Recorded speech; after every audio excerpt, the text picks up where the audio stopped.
নমস্কার সবাইকে, চলে এসেছি হরগৌরী পাইস হোটেলের নতুন একটি আপডেট নিয়ে। আজকের গল্পের শুরুতেই আপনারা দেখতে পাবেন গৌরী সেই রোবট বন্ধুটিকে বলে, ভ্যারি গুড গুড জব বন্ধু, এবার বোঝো মামা রোবটের হাতে চড় খেলে কেমন লাগে।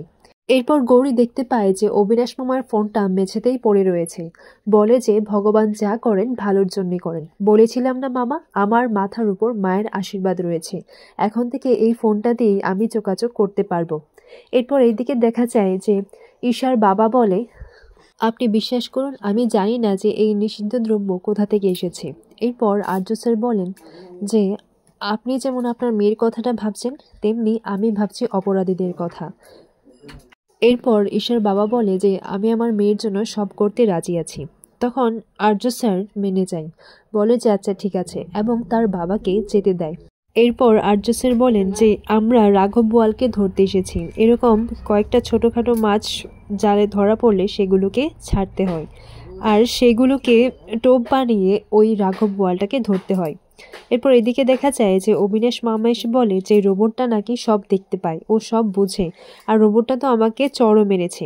এরপর তখনই রুদ্র তার মামিকে বলে যে মামি, আমার মনে হচ্ছে মামার মাথাটা না একটু গরম হয়ে গেছে।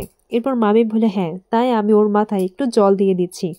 তখন মামি বলে যে আমি তো তোমাকে চিনি, তুমি নিশ্চয়ই ওই রোবটটাকে কিছু করতে গিয়েছিলে, তাই এরকমটা হয়েছে, মনে রেখো ওটা রোবট, মানুষ নয়।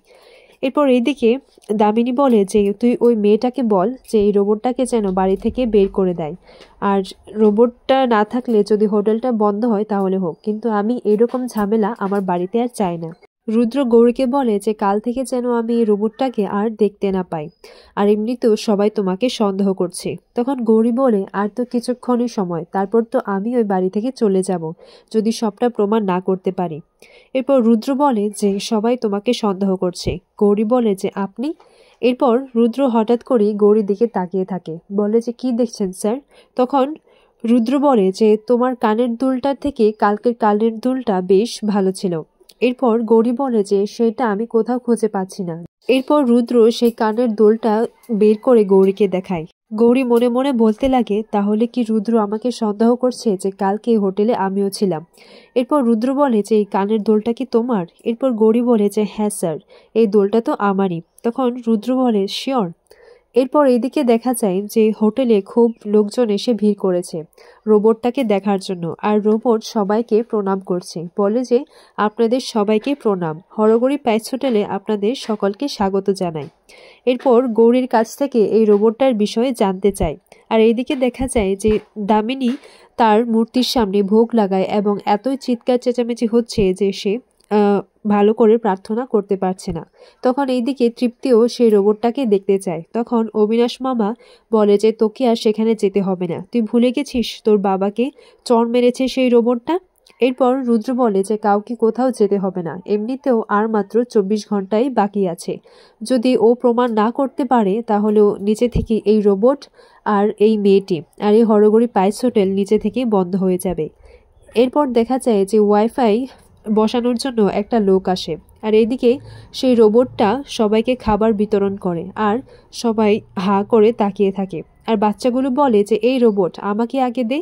তখন সেই রোবটটা বলে যে চুপ করে বসো, শান্ত হয়ে বসো, আর আমার নাম রোবট নয়, আমার নাম বন্ধু। আর তোমরা কি জানো না যে খাবারের সময় কথা বলতে নেই, ভালো করে হাত ধুয়ে তারপর খেতে বসতে হয়। এরপর গৌরীর কাছ থেকে এই রোবটটা কিভাবে কাজ করে সেই সবই জানতে চায়। তখন গৌরী বলে ওই যে ওর হাতে একটা ঘড়ি রয়েছে, সেই ঘড়ির দ্বারাই সে সবকিছু সেন্সার্স ডিটেক্ট করতে পারে, আর ওর মেমোরিতে সব ফিট করা আছে। এরপর দেখা যায় যে বাচ্চারা খুব সুন্দর করে খাওয়া দাওয়া করছে, আর গুরুজনরা বলে যে এদেরকেই প্রথম আমি এত শান্তভাবে খেতে দেখছি, তুমি বেঁচে থাকো মা। গৌরীকে তারা সবাই আশীর্বাদ করে। অন্যদিকে দেখা যায় দামিনীর ঘরের চাবিটা দেওয়া হয় রুদ্রকে, এবং তখনই সেই মুহূর্তে অবিনাশ মামা এটাই ভাবে যে তার মানে দিদি আমাকে তার ঘরে ঢুকতে দিচ্ছে না, আমাকে এতটা সন্দেহ করছে শুধুমাত্র ওই মেয়েটার কারণে আজকে দিদি আমাকে সন্দেহ করছে। এরপর দেখা যায় যে রুদ্র যখন সেই লোকটিকে দামিনীর ঘরে নিয়ে যায় এবং বলে যে এখানে ওয়াইফাই লাগাতে। সেই লোকটি বলে যে আচ্ছা আমি এখানে ফিট করে দিচ্ছি। রুদ্র বলে আচ্ছা ঠিক আছে। তখন যে জায়গায় আগে থেকে গৌরী মেশিনটা ফিট করে লাগিয়ে রেখেছিল সেই জায়গায় পর্দাটা সরিয়ে দেখতে পায় যে এখানে তো আগের থেকে একটা মেশিন লাগানো রয়েছে। এটা কি তাহলে নষ্ট হয়ে গেছে? রুদ্র ওনার সামনে কিছু বলেনি, বলে যে আপনি কালকে আসবেন। রুদ্র এটাই ভাবতে লাগে যে এই ঘরেই মেশিনটা কে লাগিয়েছে, আর আমার ঘরেও কি লাগানো আছে নাকি শুধুমাত্র মায়ের ঘরে। আর এখানে আজকের পর্বটি শেষ হয়।